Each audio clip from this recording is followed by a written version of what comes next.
Forgive me, I was choking a little bit before I made this. Choking on candy more, preferably. Or choking on my saliva from eating the candy. Butterfingers, by the way. So forgive me if I just keep doing that throughout most of this video.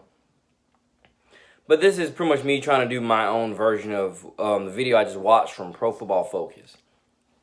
So once again, ladies and gentlemen, I do not know everything about sports. Quote me on that. I do not know everything about sports. And if I said that too fast for you, I do not know everything about sports. But God first knows I know enough about particularly football with this to, let you all know what I think. So, I'm pretty sure I said this in other videos, but like I said, I'm very inspired by the video I just saw, Pro Football Focus, to go and just make my own little skit thing for my Y1A analytics thing. Which again, you can look me up on Twitter with that, Y1A_analytics. I probably should have did this video literally pointing with the camera pointing where it usually is. The reason why I didn't was because actually, you know what? Hold on, let me try this and see if it works.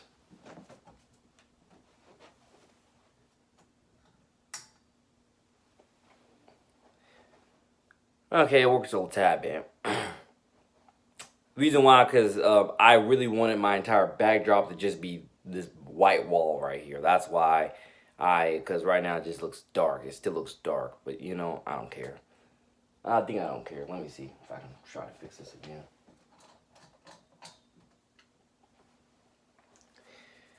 I mean, it looks okay, just not the best.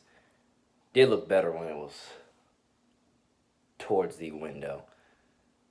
Wow, I just wasted 2 minutes of your time on this stuff. I just wasted 2 minutes of your time on lighting and explaining how I was choking on my saliva from eating Butterfingers. Little bits of Butterfingers, but hey. Let's get into it, shall we? So once again, Gardner Minshew, our guy, Jacksonville's hero, Gardner Minshew, Minshew Mania. Here's the thing. Gardner, if you ever do watch the video, I love you, bro. My name is Nathaniel Joshua, NJ2TheCity Williams. NJ2TheCity is my rapper, stage name, so on and so on. Love you, bro, but the only problem is, trust me, dude, when I saw you in preseason, you absolutely stunk it up. Literally. If anybody rewinded back Gardner Minshew's preseason with the Jaguars, he stunk. If you were to personally ask me, he stunk. And I never could understand why we cut Tanner Lee and we cut Alex Magoo. I could never understand why we did that. But we did.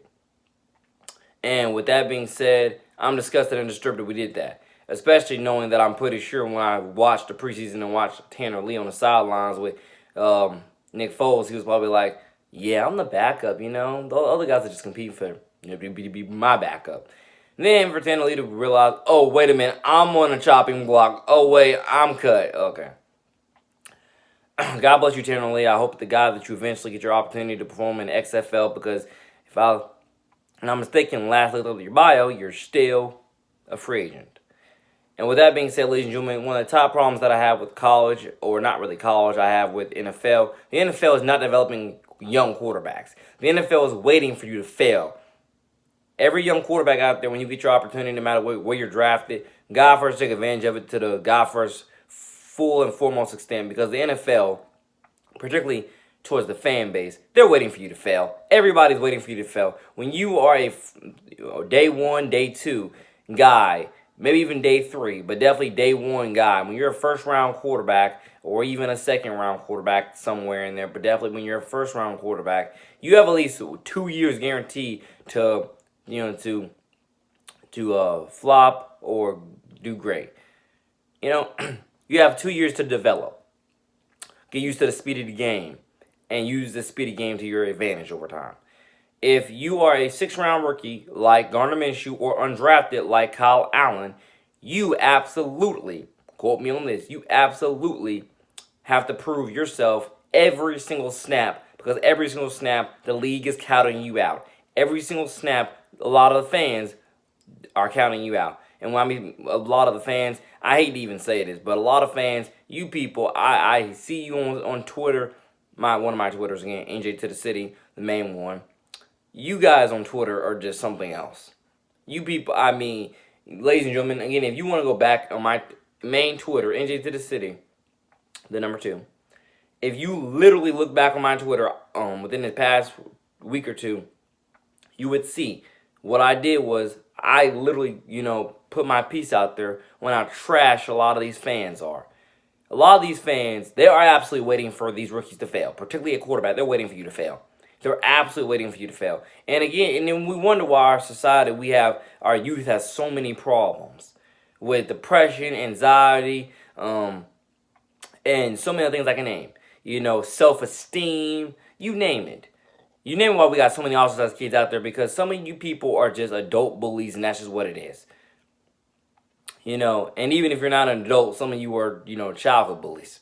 And what that means is, like, some of you are still within that preteen, if not teenage age, and you're talking just as much trash to somebody, or better yet, the ones that are in their 20s and their 30s and their 40s are talking just as much trash as you are as a preteen or teen, which really just lets me know a lot of these people never grew up, never grew a spine, never grew maturity, and so much more. And again, these are just my opinions, ladies and gentlemen. But the point what I was trying to make there is that I looked on Twitter and I'm watching the performance. The Jaguars defense gave Gardner Minshew no help this past Sunday versus the Chargers. The Jaguars defense absolutely gave the Jaguars offense absolutely not a shred of help. And that's the reason why it was a consistent 3 and out, 3 and out, 3 and out. So on and so on and so on. You just gave no help, And the thing is, Garner is the quarterback the fan base wanted after seeing how garbage Nick Foles played for 3 straight weeks. And the thing is, again, Nick Foles still hasn't won a game as a Jaguar, but yet Gardner Minshew's won 4. So, again, I believe Gardner Minshew is the guy for his future of Jacksonville, or he's going to get traded. It's one of those two because they got to move on from one of them. They cannot have both Garner and Nick on the contracts that they're on. And what that means is that Garner can play well, but trust me, if they can't move Foles, they got to trade Garner. Because I don't see them just cutting Foles after 1 year like that. I don't see that happening. But that's just my opinion. A lot of these fans, they're waiting for you all to fail. That's the thing I'm trying to express to all my young quarterbacks out there. They're waiting for you to fail no matter which round you were drafted in, particularly if you are a day 3 quarterback or you are an undrafted quarterback. They're waiting for you to fail. They're going to pick apart every little thing they can to say this is why you should not be the future, even when you're out playing to an extent, outplaying the guy that you just replaced. And that's just what it is. And my Y1 Athletics, my Y1 Athletics analytics comment for this stuff is that when you look at the whole body of work, Gardner Minshew has proven himself to be worthy of being our future. God first, he has proven himself to be worthy of our future. Nick Foles has proven himself to would be blessed to get a 2nd or 3rd round pick out of him. Because right now we're looking like complete fools and idiots for literally signing him to a 4-year massive contract like that. Not to say he did not deserve it, because he did win a Super Bowl and he was the MVP of that Super Bowl. But the problem is, it would have been better if some other team had given him that and he had flamed out as quickly as he has, rather than us giving him that contract. But I understand why we gave him that contract, because his quarterback coach, DeFilippo, is now our offensive coordinator, if I'm not mistaken. The year he won a Super Bowl. Which is why we gave him that contract. And again, I'm not against us giving him that contract, because I can assure you I'm a Foles fan, and I definitely believe that he was worth the money.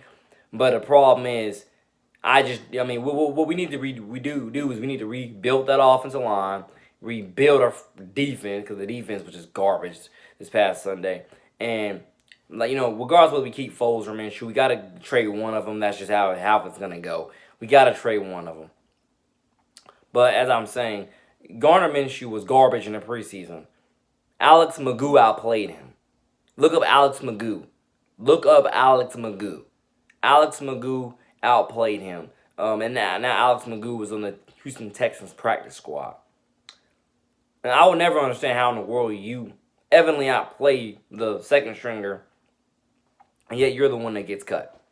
Similar to the same thing with Kyle Sloter, because all the fans were like, Kyle Sloter evidently outplays Sean Mannion. How is Sean Mannion still in the roster? Yeah, I get it. Ladies and gentlemen, the point I'm definitely trying to make here is that it's all about conformity at the end of the day, and a lot of these teams, they don't care. These teams are going to do whatever they want to, and that's just what it is. Which is why I can assure you that I don't know when I will do this, but I will eventually start me up my own football league. Now, I don't mean fantasy league. I mean full, actual, real life, ground and pound football league.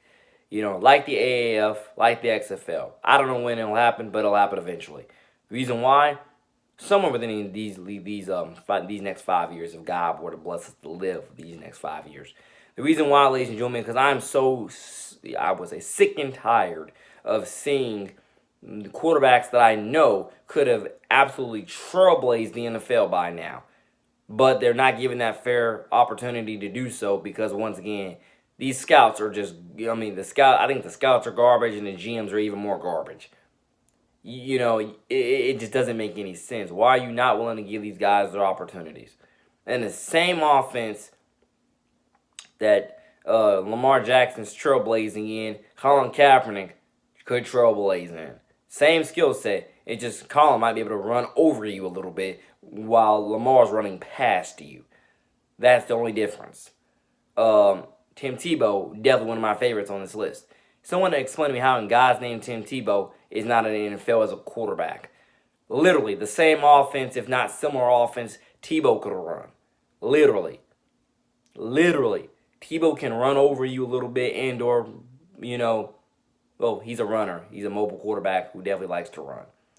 And I want everybody to understand, think about that. I mean, there's a reason why the Jaguars are halfway cursed with their quarterback room, even though I like their quarterback room this season. There's a reason why the Jaguars are halfway cursed, and there's another reason why a lot of other teams are pretty much, again, dead last in order each and every year, too.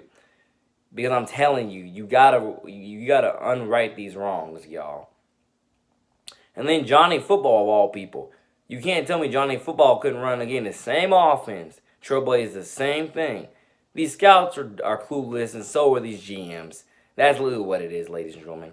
Again, everybody was saying that Anthony Gordon is the next Gardner Minshew. That's great, but the problem is, does that mean Anthony Gordon's going to be drafted in the first or second round? I don't think so. I'm going to bet you Anthony Gordon might not even be drafted to begin with. And why do I say that? Because, again, these GMs miss every year. These scouts miss every year. Why do they miss every year? I couldn't really fully tell you, other than the fact they got pride, they got egos, and they're all self-absorbed. If you don't fit into their bias conformity, they don't want you. And I'm telling you, I love Drew Lock. I love that he's igniting the Denver Broncos fan base. But I also want everybody else to understand this. I don't see John Elway not taking a quarterback. Literally. I don't see John Elway not taking a quarterback in this draft. I just don't see it happening. With Jacob Eason and Jake Fromm and Justin Herbert, some of his prototypical quarterbacks, I don't see John Elway not taking a quarterback in this draft. If not to compete with Drew, at least to back up Drew. I don't see it happening. I just don't see it happening. And so on. But we'll see. And ladies and gentlemen, I'm just saying, when you really explore the NFL, it's full of bias, it's full of conformity, it's full of, we're just going to do and say whatever we want to do and say and pretend as if it's right just because we can, again, feel like we can do whatever we want. And what that means is I'm just trying to explain that the league is built upon biasness, it's built upon conformity, it's built upon, screwing people who are evidently better than most of the guys out there on that field. You cannot tell me that those three quarterbacks, Manziel, Tebow, and Kaepernick, cannot or should not be in the league knowing their skill sets. You cannot tell me that. That's why I remember hearing the reports that Kaepernick must be fuming after seeing how, Lamar Jackson just trailblazing this league, because Kaepernick literally has the same darn skill set as Lamar Jackson. They're both mobile. They can both throw the heck out of the football. And that's a part of what I mean when I say I'm just trying to explain it to you. I know what I got to do in the future. And part of what I'm going to do is, God first, do what I can to hopefully help start my own football league up. Because I'm telling you, the evidence is reigning true and clear and not too far between. These guys deserve opportunities, and by God's grace, they will eventually get one. Your boy, the man, NJ2TheCity for Y1A. athletics.